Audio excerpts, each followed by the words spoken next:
il y avait King of Tokyo. Voilà. Donc King of Tokyo, je vais le représenter. On en a parlé hier. En plus, c'était chouette parce qu'on avait la présence de Olivier de chez Yellow qui nous a donné un petit peu des petites infos à gauche à droite. C'est toujours agréable. Et donc ici, 2 à 6 joueurs, 8 ans et plus, 30 minutes à lancer. Pour moi, les parties peuvent être plus courtes, voire plus longues. Voilà. Moi, je trouve que c'est ça qui est très fun avec ce jeu. C'est un jeu fun. Hein. C'est un jeu fun. On est, voilà, il y a moyen d'établir des stratégies et tout. Et le but, c'est de se marrer. Il y a un peu plus de matos que dans le jeu de base. Je vais vous présenter le jeu de base et alors les 2 extensions que je possède. Le jeu de base, nous sommes des kaiju. Qu'est-ce qu'un kaiju? Godzilla est le plus grand représentant des kaiju. C'est le roi des kaiju. Voilà. Donc je précise, hein, si vous étiez là hier, voilà, je vais du coup représenter, mais de manière un petit peu mieux, les jeux que j'ai fait hier, parce que j'ai fait le reste de ma collection Yellow aujourd'hui. Du coup, je reprends ceux d'hier. Et ensuite, on ira voir le site et je vous parlerai un peu des jeux que je n'ai pas en ma possession et que je trouve cool. Et que j'ai pu aussi notamment tester sur Board Game Arena. Mais voilà.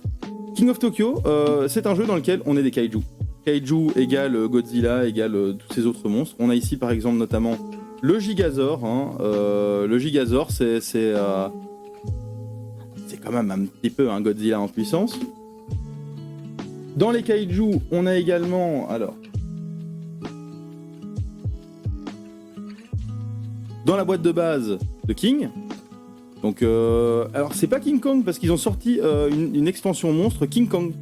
Voilà, de King, inspiré évidemment par King Kong mais en mode cybernétique. Hein, on voit son œil robot là, trop cool, trop cool. Qui dit donc kaiju dit alien, donc aliénoïde, un peu plus déjanté. Et alors beaucoup plus déjanté dans les aliens, on a où est-ce qu'il est? Ah, il est là. Le Space Pingouin! Oui, un pingouin de l'espace du futur en géant. Et alors, qui dit kaiju dit aussi évidemment robot géant avec le Mecha Dragon. Hein. C'est inspiré de Mecha Godzilla. Hein. Cyber Kitty, trop cool. C'est vraiment plus influence manga. Et donc ça, c'est les persos de la boîte de base. Alors je vais rapidement vous les montrer, mais on a des persos également dans une extension qui s'appelle l'extension Power Up, dont je vais un petit peu parler. On a également deux personnages qui viennent dans l'extension Halloween, avec Boogie Woogie, inspiré par Boogie Woogie, je pense, hein, tout simplement. Le méchant de l'étrange Noël de Monsieur Jack. Et alors, Pumpkin Jack, hein, le Jack aux lanternes, en mode Halloween. L'objectif va être de détruire Tokyo. De nouveau, je vous redirige, si vous voulez voir une partie, je vous redirige vers ma chaîne YouTube sur laquelle en fait j'ai laissé, j'ai mis la rediff du test du jeu. Donc en fait, chaque joueur va choisir un personnage. Voilà, par exemple, moi je prends Alienoid, mon adversaire prend Cyber Kitty. On va tous les deux avoir 7 éléments qui vont nous permettre de compter nos points. Donc en fait ici on a, ici, tac, tac, tac. 20 points, c'est l'objectif. Donc on commence avec 0 points. Et en nombre de vie, on a 10 points de vie pour commencer. Voilà. Tac. On va chacun avoir ce petit plateau. Et donc, dans une partie de King of Tokyo, on va lancer les dés. Ici, je peux le montrer, ça va être plus clair, parce que hier, je ne l'ai pas montré, parce que j'avais pas le setup qu'il fallait. On va lancer les dés. Donc moi, ici, par exemple, je vais prendre ces dés-ci. 6 dés. Je vais les lancer. Chaque phase de dé a un effet. Les éclairs me permettent de récupérer des cubes d'énergie. Ces cubes d'énergie vont me permettre d'acheter des pouvoirs par la suite. Les baffes me permettent de donner des baffes aux monstres qui ne sont pas dans ma zone. Les nombres vont me permettre de marquer des points. Les points de victoire sont comptabilisés sur le compteur du dessus, l'objectif étant d'arriver à 20. Le premier qui arrive à 20 a gagné la partie. Alors, il faut savoir que quand on commence un tour, si Tokyo n'est pas occupé, on va occuper Tokyo. Les baffes, on va les donner aux gens qui ne sont pas dans notre zone. Donc on va donner cette baffe, par exemple, aux joueurs qui se trouvent hors de Tokyo. C'est ça qui est assez cool. Ici, par exemple, j'ai envie de faire du mal à l'Alienoid. Je vais donc décider de garder ce dé et relancer ces dés. En fait, ça, je vais pouvoir le faire 2 fois. Ici, je me dis que je vais garder de l'énergie pour m'acheter des pouvoirs. Les cœurs, ça permet de se soigner d'un point de vie. Ça ne sert strictement à rien dans la ville parce qu'on ne peut pas utiliser les cœurs dans la ville. Donc je vais relancer ces dés-là. J'obtiens 3, 3 et 2. Voilà. C'est la fin de mon tour parce que je ne peux pas relancer encore une fois. Malheureusement, ça sert à rien parce qu'il faudrait que j'obtienne 3 x 3 pour marquer 3 points de victoire. 3 x 2 pour marquer 2 points de victoire, 3 x 1 pour marquer 1 point de victoire. Donc ici, je vais obtenir 2 cubes d'énergie que je vais pouvoir garder de mon côté, et je vais donner une baffe à Alienoid. Alienoid va donc devoir se retirer un point de vie sur le compteur de vie. C'est aussi simple que ça. Si on joue à 4, par exemple, on va avoir 3 joueurs en dehors de la ville. Quand je vais donner une baffe, je vais donner une baffe aux 3 joueurs. Quand on joue à 5 ou 6, on va pouvoir être 2 joueurs présents à Tokyo. Donc l'autre joueur sera à Tokyo Bay. Et donc à ce moment-là, on donnera une baffe à 4 autres joueurs. Et donc, c'est ça qui est très fun avec ce jeu, c'est qu'il va falloir bien timer son moment où on est dans la ville. Donc, quand on est dans la ville, on va continuer à marquer des points. Les points de victoire, c'est l'équivalent de la destruction de la ville. Plus on détruit la ville, plus on marque de points de victoire. Et donc, soit on obtient 20 points de victoire ici, donc petit à petit, hein, en occupant la ville ou en marquant des points, soit on gagne en tuant tous les autres joueurs, ici, avec des baffes. Évidemment, je le mentionnais, on va pouvoir acheter des pouvoirs. Ces pouvoirs sont ici. En gros, on va avoir un paquet de cartes pouvoirs et il va toujours y en avoir 3 de dispo et c'est tiré aléatoirement. Ici, en l'occurrence, on a un pouvoir qui coûte 3 énergies qui va me permettre... donc, si j'obtiens 3 fois 2, je vais ajouter 2 baffes à mon résultat. C'est assez puissant. Ici, c'est une action. Ça me donne 2 points de pouvoir, 3 points de vie. Et ce type de carte, en fait... c'est le seul moyen de se soigner quand on est dans la ville. Et celui-ci, ça coûte 3 énergies. Et avant de résoudre vos dés, vous pouvez dépenser 2 énergies pour changer la face d'un de vos dés. Et à ce moment-là, on va pouvoir choisir la face. Donc ça, c'est le type de pouvoir qu'on va pouvoir... Il y a plein de pouvoirs qui vont complètement changer la game, etc. Moi, je trouve ça très fun. Voilà, très fun. Ensuite, donc, je le mentionnais, il y a d'autres... il y a des extensions. Pour moi, il y a une extension qui est indispensable pour renouveler le jeu. Il y a une extension qui est juste fun. L'extension indispensable, c'est celle qui nous permet d'obtenir le Pandakai. C'est l'extension Power-Ups. L'extension Power-Ups, ici, hop, va nous permettre en fait d'avoir des pouvoirs qui sont propres au personnage. Comme disait Olivier hier, ça signifie qu'en fait le jeu devient asymétrique parce que chaque joueur aura une manière différente de jouer. C'est-à-dire qu'ici, j'ai le Mecha Dragon qui aura des pouvoirs qui lui sont propres. Ça veut dire aussi que les personnages ne sont plus qu'un skin, ce qui était le cas avant. À ce moment-là, le choix du personnage a un impact, parce que chaque personnage se jouera différemment en fonction de ses pouvoirs, ce que je trouve très cool. Et alors, l'autre extension, hein, celle-ci, l'extension Halloween, va nous permettre de porter un costume. C'est un peu l'équivalent d'un pouvoir. Hein. Ici, par exemple, ce costume, je vais pouvoir l'acheter, et c'est... Vous pouvez choisir de supporter un autre monstre pendant un tour. Si vous le faites, ajouter une baffe à son résultat. C'est très chouette parce qu'il y a plein de règles alternatives pour ce jeu. Ce jeu, il a 10 ans. Et notamment, moi, je trouve ça très fun de jouer, par exemple, à 2v2, à 4, ou 2v2v2, à 6, où on va... les pouvoirs, par exemple, ici, le cheerleader, ça veut dire qu'on devient, par exemple, un Cyber Kitty Pom-Pom Girl. On va pouvoir aider notre allié à foutre d'énormes tatanes. Voilà. Donc ça, c'est les costumes. On va pouvoir porter des costumes et ça va changer un petit peu la game. Et on a évidemment des dés qui sont propres à cette extension parce qu'ils vont être utiles dans certains cas avec l'extension. Donc ça, c'est pour King of Tokyo. Donc voilà, je l'avais présenté hier, mais j'ai pas pu bien montrer tout, je trouve. J'ai pas pu rendre fidélité au jeu. Existe également King of New York. Alors, King of New York, c'est pour moi... pas nécessaire, voilà.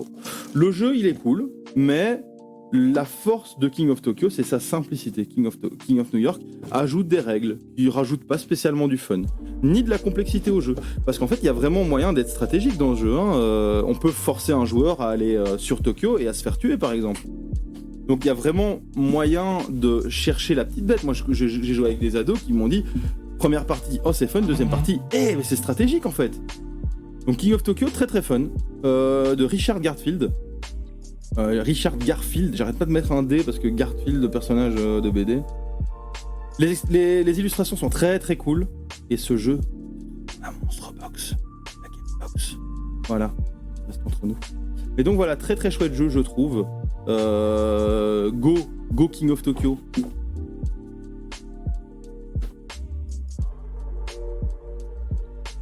Alors, jeu que j'ai présenté également hier, mais pas, je n'ai pas fait suffisamment fidélité au jeu, je trouve. Codenames.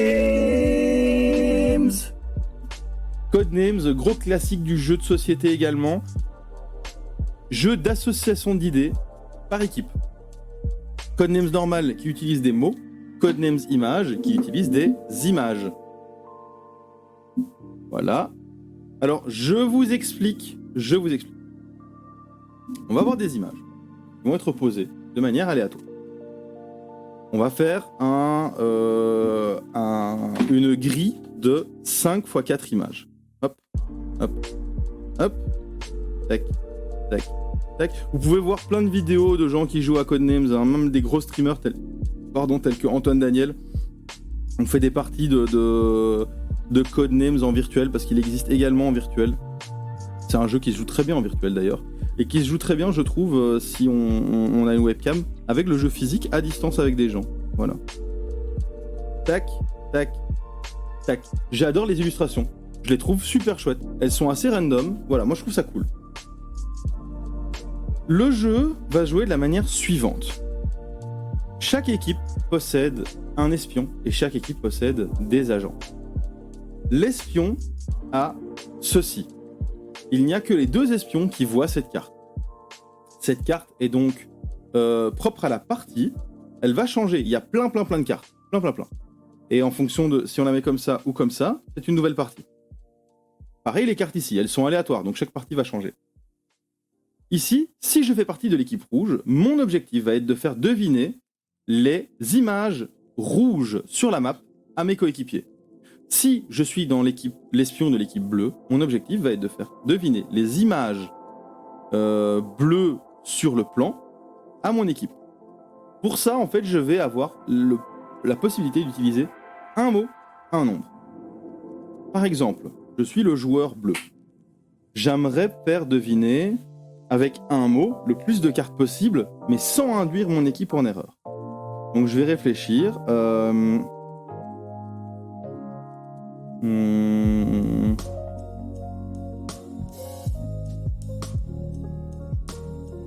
évident.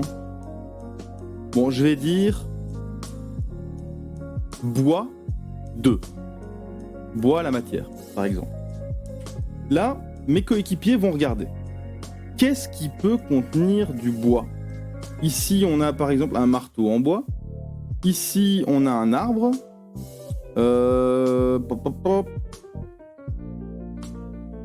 Ici, on a un autre arbre. Qu'on se le dise, si je dis bois 2, mais en fait, mes coéquipiers vont avoir un doute. Arbre, par exemple, ça marcherait pas. Là, j'ai dit bois 2. Si j'avais dit arbre 2, mes coéquipiers auraient été sûrs et certains de ce que je voulais dire. En fait, c'est là que le jeu est très différent si on se connaît ou pas. Si j'avais dit arbre 2, mes coéquipiers auraient dit « Ok, c'est là et là ». Ils auraient évidemment eu tort. Parce que sur mon plan, l'arbre ici appartient à l'équipe rouge. Et comme j'ai dit bois 2, mes coéquipiers vont dire « Ok, il veut nous faire savoir que c'est pas un arbre. Donc le seul truc avec lequel il y a du bois, c'est ceci. Et l'autre, on va pas prendre le risque, on va attendre qu'il nous donne un autre indice. Peut-être. Peut-être qu'ils vont penser comme ça. Ou peut-être qu'ils vont directement mettre les 2 arbres. Et qu'on va perdre, et qu'on va donner un point en fait à l'adversaire. À ce moment-là, s'ils mettent les 2 arbres, hop, on aura donné en fait un agent à l'adversaire. Ensuite, c'est à l'adversaire de jouer. Donc l'adversaire, il va peut-être dire... Qu'est-ce qu'il pourrait dire ?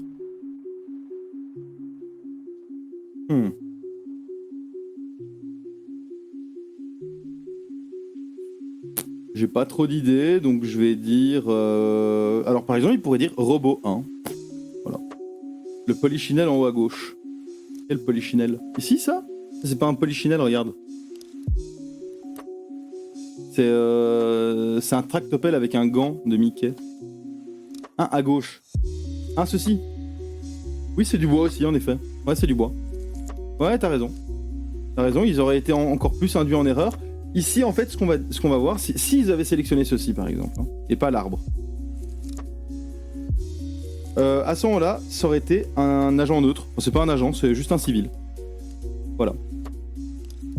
Non, mon deuxième bois, c'était un des 2 arbres. Voilà. C'est juste que pour l'exemple, j'ai pas spécialement plus réfléchi que ça. C'est assez compliqué de faire deviner sans induire en erreur. Le plus gros danger, c'est que je dise une bêtise. Si je dis, je sais pas moi, rond 2 et que j'ai pas vu ceci, mes coéquipiers vont dire, ici, c'est rond ça c'est rond. Sauf que non, c'est l'assassin. Boum, on a perdu, voilà. Donc il faut faire super gaffe de ne pas sélectionner le carré noir qui se trouve ici en bas à gauche. Les carrés neutres, c'est pas grave. Les carrés rouges, on va donner un agent à l'adversaire. Et donc il va falloir être le plus clair possible. Et parfois, ça peut impliquer d'essayer de faire deviner sur 2 tours. Par exemple, si je dis bois 2, mes coéquipiers vont peut-être dire « Ok, il y a trop de bois, on va attendre un autre indice, on va pas prendre le risque. » Parce qu'il y a toujours le risque. Il y a que les espions qui savent où se trouve l'assassin. Il y a toujours le risque de tomber sur l'assassin parce que l'espion n'a pas été suffisamment attentif. Voilà. Donc c'est comme ça que ça se joue. Codenames, c'est donc comme je le disais, un gros classique du jeu de société. Codenames, c'est un super jeu par équipe. Et je trouve qu'il est intéressant. Il existe donc un Codenames image qui se joue avec des images. Un Codenames classique, donc qui se joue avec des mots. Ici on a neige, papier, bretelles, campagne, voilà, c'est des mots. Donc ça veut dire que Codenames Images, on peut y jouer avec des enfants par exemple qui ne savent pas encore lire, c'est pas grave. Codenames par contre, il va falloir savoir lire. Voilà. Donc ici ils disent Codenames Images 10 ans et plus. Moi je trouve qu'à partir de 8 ans, c'est pas un drame. Pas un drame. On peut y jouer à partir de 8 ans pour moi, Image. Et alors, est également sorti Codenames Duo, avec des règles adaptées pour jouer à 2.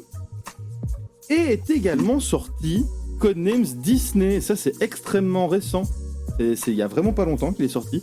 Codenames Disney, c'est image plus mots. Voilà. Image plus mots dans le thème de Disney. Donc, c'est très très chouette. Alors, de nouveau, j'en parle à chaque fois, mais l'édition, quoi.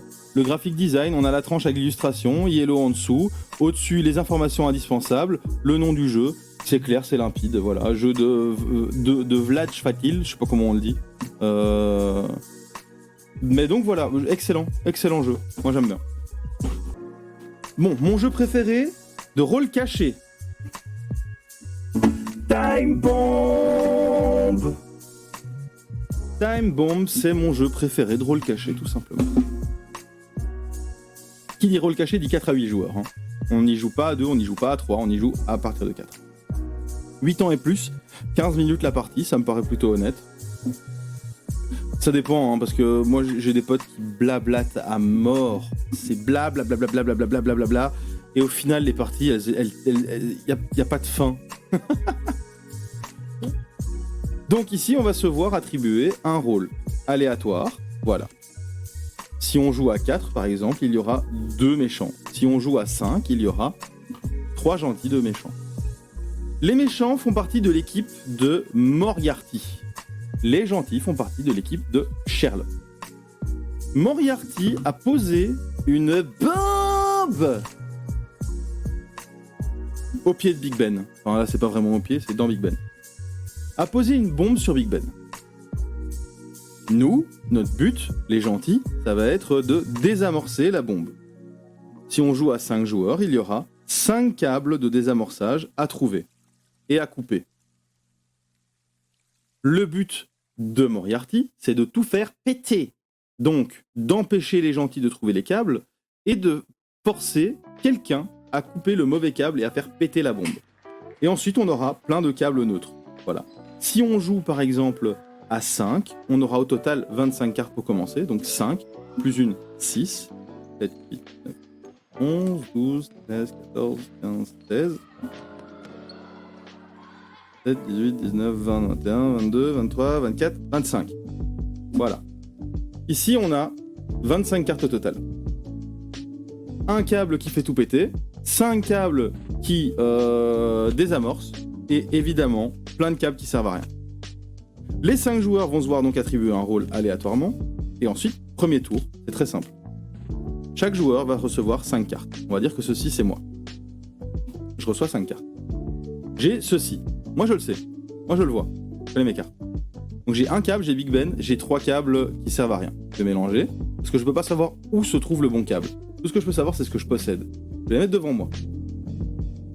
Et là, en fonction de si je suis gentil ou méchant, je vais avoir des discours différents, évidemment. Ici, par exemple, si je veux que les gens viennent couper chez moi, parce que j'ai Big Ben, si je suis méchant, je vais dire, les gars, j'ai 2 câbles. 2 bons câbles. Venez couper chez moi, c'est bien. C'est bien les câbles, on va désamorcer, vous allez voir. Un autre joueur va dire moi j'en ai 2, un autre joueur va dire moi j'en ai un autre joueur va dire moi j'en ai un, et là on va se dire ok, le compte est pas bon, il y a 6 câbles, il y en a 5 en réalité, qui ment, qui nanana, etc. Et ça va vraiment être de la discussion, puis ça va être ouais mais les gars, ok, moi j'en ai 2, je vous assure que j'en ai 2, donc autant couper chez moi parce qu'il y a beaucoup de chances de tomber sur un câble. Quelqu'un, le premier joueur, va peut-être prendre la pince et venir couper ici. Okay. Il va me dire je coupe ce câble là, je vais le retourner, bon là j'ai gagné. Couper ce câble là. Ah c'est un câble neutre, pas de chance. Mais réessaye chez moi parce que à partir de maintenant, t'as 50% de chance de trouver le bon câble. Et là, c'est moi qui ai la pince, c'est moi qui vais choisir qui couper. Dire, bah, toi, t'as 2 câbles, j'ai coupé chez toi, ce câble-là, puis le câble la pince va aller chez lui, va aller ailleurs, etc. On peut dire ce qu'on veut. Ça veut dire que je peux très bien à un moment dire, ok, j'ai la pince. Qui est méchant? Comme ça, on joue à 2, on se passe la pince. Une fois que les 5 premiers câbles ont été coupés, ça peut être 3 câbles chez moi, 2 câbles ailleurs. Une fois que 5 câbles ont été coupés, on vire donc les cartes qui ont été coupées, on remet toutes les autres ensemble, on mélange et on redistribue 4 cartes. Voilà. Donc à ce moment-là, je vais recevoir 4 cartes aléatoires. Je vais voir ceci, dire ok, je vais les mélanger, je vais les mettre devant moi, et on refait un tour où il va falloir couper de nouveau 5 câbles. Je vais dire moi j'ai rien les gars, ça sert à rien de venir chez moi. Par contre, j'ai rien, donc c'est safe. Donc si vous croyez que je suis gentil et que vous avez peur de couper dans une bombe, bah coupez chez moi. On va couper 5 câbles, on va retirer donc tous les câbles qui ont été coupés, on va en redistribuer 3. Les taux se resserrent de plus en plus. Ici par exemple, moi si je dis ouais mais ici moi j'ai 2 câbles les gars, coupez chez moi, vous avez 2 chances sur 3. Et qu'on me fait confiance, il y a une chance sur 3 qu'il tombe sur la bombe. Et donc vraiment ça va être un jeu de bluff, de mensonge, de trahison. C'est très très fun comme jeu. Ce que j'adore avec ce jeu, et ce qui fait que c'est notamment mon jeu préféré de rôle caché, c'est que on ne peut plus simple. C'est pas possible de faire plus simple pour moi. Le jeu est extrêmement simple, et en plus, contrairement à un loup-garou par exemple, il n'y a pas d'inactivité. Tout le monde joue tout le temps. Soit on gagne, soit on perd. On n'est pas éliminé, comme dans un loup-garou par exemple. Ça c'est le genre de choses qui moi me plaisent, parce qu'évidemment les jeux à rôle caché où on se fait éliminer, genre Bang, le jeu rôle caché sur le thème des cowboys, quand on se fait tuer, on peut regarder les autres jouer, on s'ennuie. Ici c'est pas le cas. Donc c'est un jeu de Yusuke Sato, édité par Bidoun, et je trouve que les illustrations sont très très chouettes. Et donc ça en fait c'est la gamme mini-game de chez Yellow. Donc ils ont tous la même tranche, tous le même graphic design, c'est blanc, il y a juste une illustration. Ici vous pouvez revoir cette édition sur Time Bomb Evolution, et c'est la même édition également sur Shoten Totten 2, etc. Time Bomb Evolution pour moi c'est de nouveau quelque chose, comme King of New York pour King of Tokyo, de pas nécessaire. C'est une nouvelle version qui pour moi n'est pas nécessaire, c'est même pas le même jeu pour moi, donc l'appeler Time Bomb Evolution, voilà. En fait, c'est toujours en théorie un jeu de rôle caché, mais pour moi le jeu, y a tellement de choses à retenir que c'est plus trop du rôle caché. En gros, il n'y a quasi plus que des bombes. Donc on a des bombes jaunes qui ont un certain effet, des bombes oranges qui ont un certain effet, donc ça c'est le orange, ouais. Ça c'est celles qui servent à rien. Hop. On a des bombes vertes qui ont un autre effet. On a des bombes roses qui ont un effet qui leur est propre. Des bombes rouges qui ont un effet qui leur est propre. Etc. En fait, et encore des bombes bleues. Seigneur, regardez-moi le nombre de bombes différentes. Et donc, en fait, quand on va distribuer les bombes, on va devoir dire, ok, bon, moi je vois mes cartes. Je vais vous illustrer le truc. Voilà, on prend toutes les cartes, on va les mélanger. Hop. Je fais ça n'importe comment. Donc voilà, il y a 5 ou 6 types de bombes différentes. 5 ou 6 types de bombes différentes. Je vais recevoir mes 5 cartes. Ok, début de partie. Je vais voir ça. Ok, j'ai une jaune, une orange, une bleue, une verte. Une jaune, une orange, une bleue, une verte. Une jaune, une orange, une bleue, une verte. On va passer tellement de temps à essayer de se rappeler de ce qu'on a, de compter les cartes. Parce que si on coupe 3 fois la bombe de je sais plus quelle couleur, ça pète. Si on coupe une fois une bombe bleue, bah, ça nous permet de retirer une bombe de telle couleur, etc. Enfin, chaque type de bombe a son effet. Je trouve que Time Bomb est parfait par sa simplicité pure. C'est le jeu le plus simple que je connaisse en termes de règles. Le jeu le plus facile à sortir. Time Bomb Evolution, c'est l'opposé de ça. Voilà. Donc, c'est un jeu à part entière, je comprends qu'il y en ait qui aiment. Moi j'ai été déçu parce que c'est pas Time Bomb. Enfin, Time Bomb, c'est l'excellence. Mais ça reste un bon jeu, hein. Mais c'est pas du tout le même genre de jeu.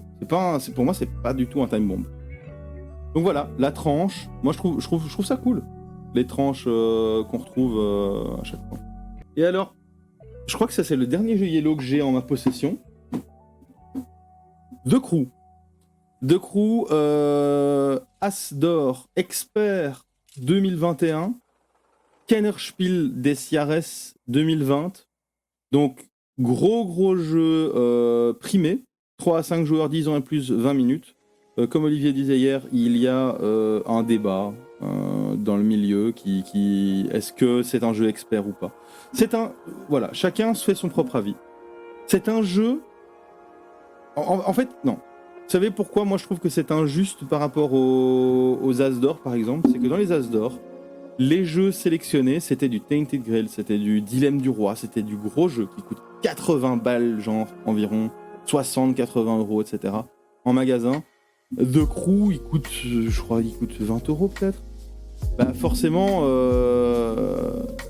et The Crew en fait ici, ça va être un jeu de pli avec des missions. Ce que je trouve cool avec ce jeu, c'est qu'il y a une thématique. En fait, il y a une narration. Ils ont créé une petite histoire. On est dans l'espace, on est dans le caca. Faut trouver des solutions. Donc il y a une petite histoire qui a été mise en place pour immerger le joueur dans la partie. Et donc ici, on va avoir des missions à résoudre. X missions, parfois on en aura une, parfois on en aura deux. Ça sera distribué aux joueurs aléatoirement. Et le but, ce sera de faire les plis qu'il faut pour remplir sa mission. Voilà.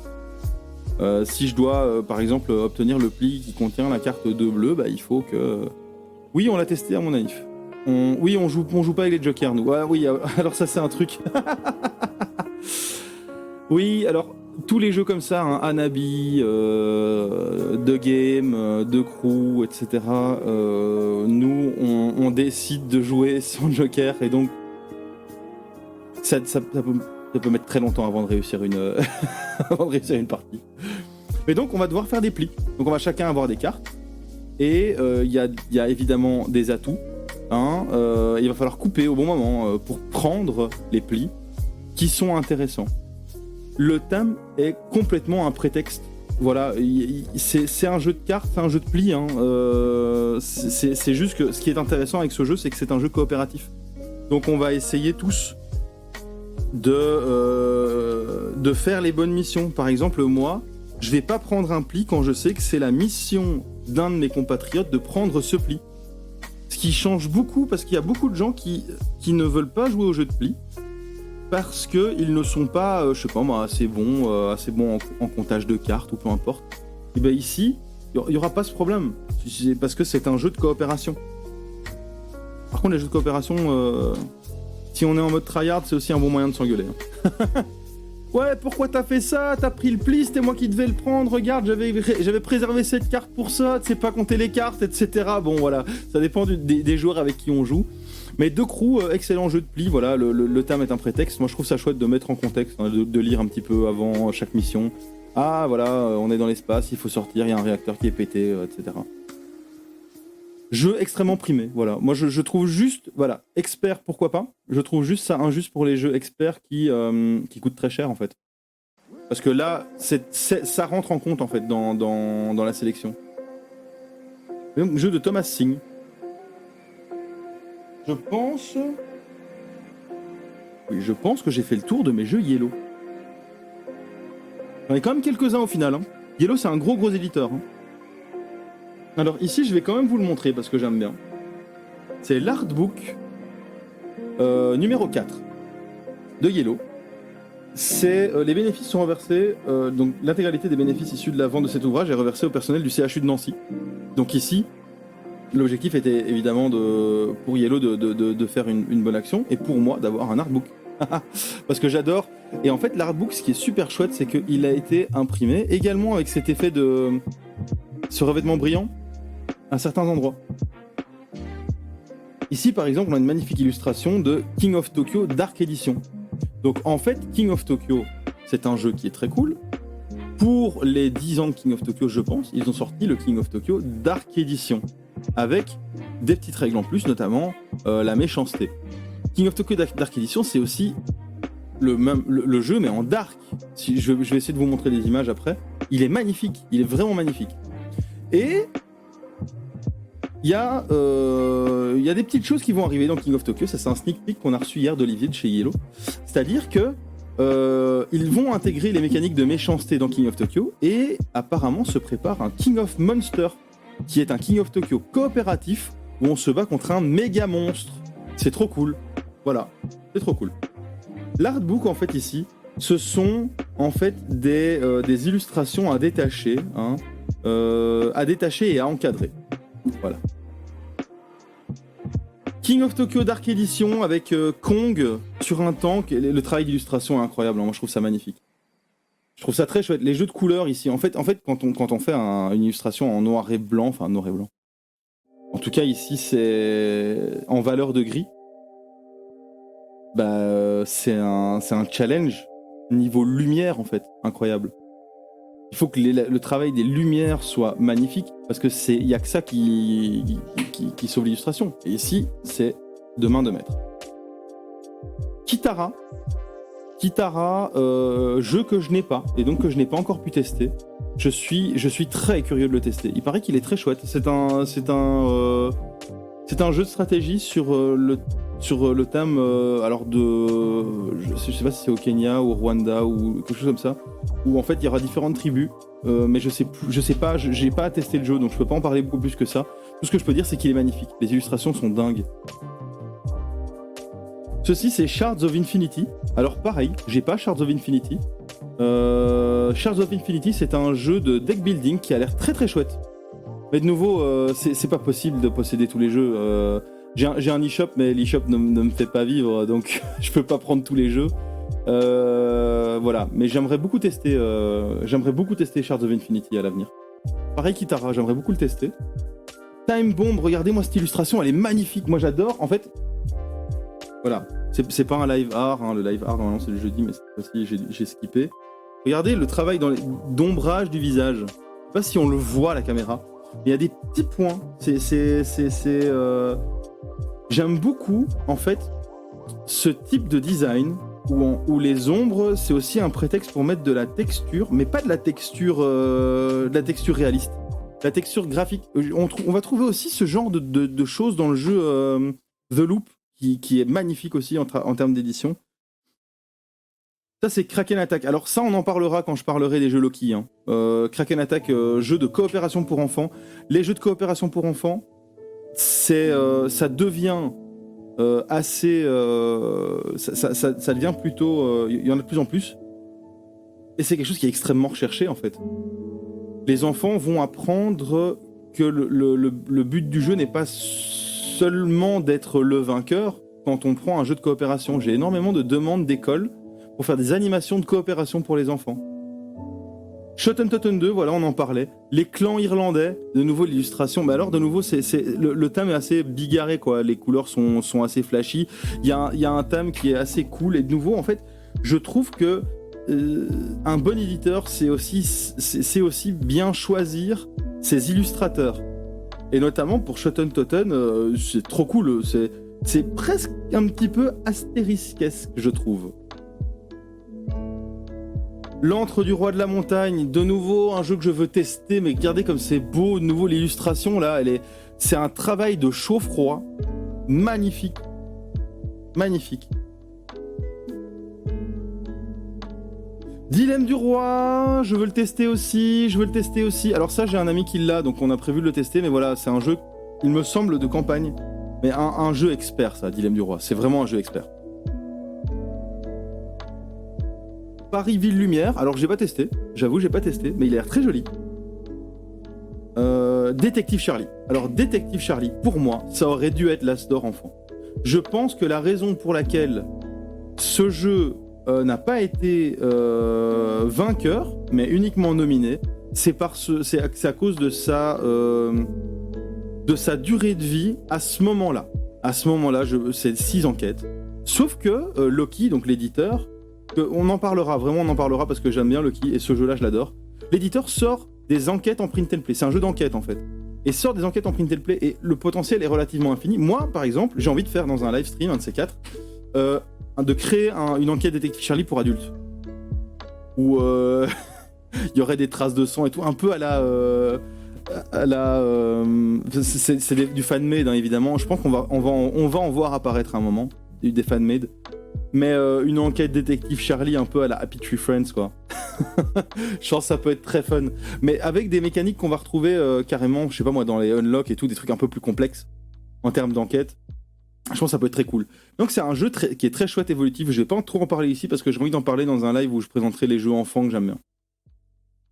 Donc ça c'est le livre d'artbook que je trouve excellent. Maintenant j'ai envie de passer sur le site parce que j'ai envie de parler des jeux que je n'ai pas, hein, mais que j'aimerais tester. Parce que y en a beaucoup. Yellow c'est vraiment du lourd hein, en termes d'édition, en France en tout cas. Chez Yellow, il y a trois lignes éditrices, si je me trompe pas. Il y a la ligne Yellow, hein, Yellow avec les jeux Yellow, hein, pardon. Il y a Dilemme du Roi, il y a Codenames, etc. Tous les grands classiques de chez Yellow se trouvent dans la ligne éditrice Yellow. Il y a la ligne éditrice des minigames, où j'en ai parlé avec Time Bomb, avec Shot and Totten, etc. Et puis il y a Loki. Je sais pas si Loki est chez Yellow. Bon, on verra. Le nouveau de Crew. Alors le nouveau de Crew, tout simplement de Crew Mission Sous-Marine, voilà, qui est peu prou le même concept que de Crew, mais apparemment un petit peu plus taquin, et avec un thème sous-marin. Pourquoi pas?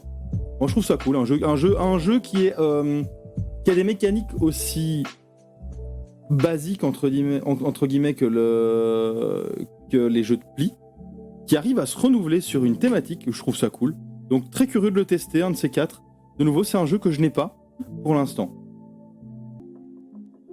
La gamme de jeux Exit. Alors la gamme de jeux Exit, ça rentre dans ces jeux d'escape game. Évidemment, le représentant le plus connu de ces jeux, c'est Unlock. Unlock qui est non destructif. Me sponsor, bah écoute, c'est pas moi qui vais dire à Yellow de me sponsor s'ils ont envie. Et voilà, mais j'ai pas l'amplitude d'un vrai quoi, d'un vrai streamer ou d'un vrai youtubeur. Il y a quasi personne sur mes lives, donc en général ça va de pair. Hein. Donc voilà, Exit, jeu d'escape game, le plus connu des représentants c'est Unlock, qui est chez Space Cowboys. Exit c'est chez Yellow, sauf que Exit c'est destructif, c'est-à-dire que le jeu on y joue une fois et puis c'est terminé, on peut même pas le prêter, là où les Unlock on peut les prêter, donc moi je suis pas très fan, je vais pas mentir, je suis pas très fan. Under Falling Skies, il est hors stock partout, je sais pas s'il est revenu en stock, c'est un jeu, c'est rare, hein. Un jeu solo. Un jeu uniquement solo. Un jeu qui a été designé pour être joué en solo. C'est le jeu solo en fait. C'est le jeu solo du moment. Je trouve que c'est un parti pris osé et très cool de faire du jeu solo. Parce qu'il y a combien d'éditeurs qui font des jeux solo? Il n'y en a pas. Hein. Donc chez Under Falling Skies, je ne l'ai pas testé, je veux le tester. Et je veux le faire en live parce que c'est un jeu solo. C'est très facile à faire en live, les jeux solo. Donc Under Falling Skies, j'adore, voilà. J'adore le thème. J'aimerais beaucoup pouvoir le tester et le faire en live. Mais de nouveau, c'est pas extrêmement facile de se le procurer parce qu'il a un gros succès. C'est le jeu solo. Et puis voilà, de nouveau, c'est très compliqué d'avoir tous les jeux, quoi. C'est pas possible. Pareil, Unmatched, je suis très curieux, j'ai pas testé. Ça, c'est l'extension, Bigfoot et Robin des Bois. En gros, c'est un jeu d'affrontement de héros. Alors évidemment, des héros libres de droit, hein. C'est Robin des Bois et tout, c'est des héros sans licence, mais du coup qui sont très chouettes. Robin des Bois, Bigfoot, ça permet de redécouvrir en fait des héros qui sont peut-être potentiellement un peu tombés dans l'oubli, pourquoi pas. et un jeu d'affrontement de héros. De nouveau, j'ai pas testé, je trouve qu'il a l'air cool. Les ruines perdues de Narak, je l'ai testé sur Board Game Arena. Je sais pas s'il est encore en bêta, mais du coup quand ils sont en bêta, il faut pas un compte premium pour le tester. Donc moi je l'ai testé en bêta, les ruines perdues de Narak, il a l'air cool. Le thème c'est de l'exploration, donc 14 plus 1 à 4 joueurs, 30 minutes. C'est pas du tout un jeu coopératif. Le thème c'est de l'exploration, où on va... Ah bah tiens, il n'y a pas d'autres images, dommage. Je peux peut-être trouver des images ici, les ruines perdues de Narak. Voilà, le jeu est très beau, hein. Le jeu est très beau, il y a beaucoup de matos. C'est un jeu, alors c'est marrant, c'est un jeu de plateau. Je sais pas s'il y a... En gros, c'est un jeu où on va explorer des tuiles. On va affronter les gardiens des lieux qu'on va explorer. Et là, par exemple, ça va être des araignées géantes, etc. Et en fait, c'est un jeu de deck building. Donc on va devoir acheter des cartes et on va devoir potentiellement, si possible, jeter des cartes dont on n'a plus besoin pour épurer son deck. Donc ça va vraiment être un jeu d'optimisation de deck. On va acheter les bonnes cartes au bon moment, mais on va également investir sur un système de pistes de recherche, etc. Donc moi je trouve que les ruines perdues de Narak est très intéressant. Nouveau, je l'ai pas ici, je l'ai pas en physique, mais il est dispo sur Board Games Arena. Très chouette jeu, très chouette jeu. Le seul problème que je vois avec un système tel que Board Game Arena, c'est qu'on voit le calcul du score en temps réel. Alors je sais plus si c'est le cas pour les ruines perdues de Narak, mais du coup il n'y a pas de surprise. Voilà, les ruines perdues de Narak, moi je le conseille, il est assez cool. C'est déjà du gros jeu. Hein. Visite Royale, il était au flip. Donc j'ai eu l'occasion de le tester au flip digital. C'est un jeu exclusivement 2 joueurs. Donc on en parlait aussi. Il y a beaucoup de jeux exclusivement 2 joueurs chez Yellow. Et je trouve qu'ils font ça très bien. Watergate, c'est mon préféré. Kahuna, c'est un très bon jeu duo pour avoir des règles un petit peu plus épurées pour les gens qui sont un peu moins gros joueurs. Moi j'aime beaucoup Shoten Totten, un des gros classiques du jeu à 2. Visite Royale, c'est un des jeux à 2 les plus récents du moment. Très chouette. Et donc il était au flip dans la section expert. Est-ce que c'était expert? Non, c'était réflexion. Dans la section réflexion du flip, donc le festival ludique international de Parthenay, il y avait Visite Royale. Détective, c'est un jeu que je conseillerais de jouer à 2. Ils disent 1 à 5 joueurs, mais quand on est 5, il y a trop de discussions. Détective, moi je le conseille. Hein. Vraiment, pour moi, c'est le meilleur jeu d'enquête. Alors, le gros concurrent, je pense, de Détective, les gros concurrents de Détective, c'est notamment Sherlock Detective Express de chez Space Cowboys. Non pas Detective Express. Il y a énormément de lectures. Et Chronicles of Crime, qui est trop dépendant de l'application. Ce que j'aime vraiment en détective en fait, c'est nous on avait pris un flipboard, on avait pris des post-it et tout, on faisait vraiment notre enquête. Tu fais une enquête avec ce jeu. Et ce qui est cool, c'est qu'ils ont développé un site web avec une espèce de base de données. Et tu te prends vraiment pour un enquêteur à chercher, ok, lui il est impliqué dans quoi? Ah ok, c'est un ancien nazi, etc. Trop bien. Moi, détective, trop bien. Le problème, c'est que quand on prend une fausse piste, on peut vraiment tout perdre en fait. C'est très compliqué de se rétablir d'une fausse piste. Mais j'adore ce jeu. Pour moi, c'est le meilleur jeu d'enquête détective. En fait, c'est bien fait. C'est rare, mais c'est bien fait, l'intégration du digital. Je le disais, Chronicles of Crime, j'ai trouvé ça pénible de scanner des QR codes tout le long de la partie. J'ai détesté l'expérience. Je trouve un autre jeu sur lequel il y a beaucoup... Seigneur des Anneaux, Voyage en Terre du Milieu. Je trouve qu'il y a trop... L'application prend une place trop importante.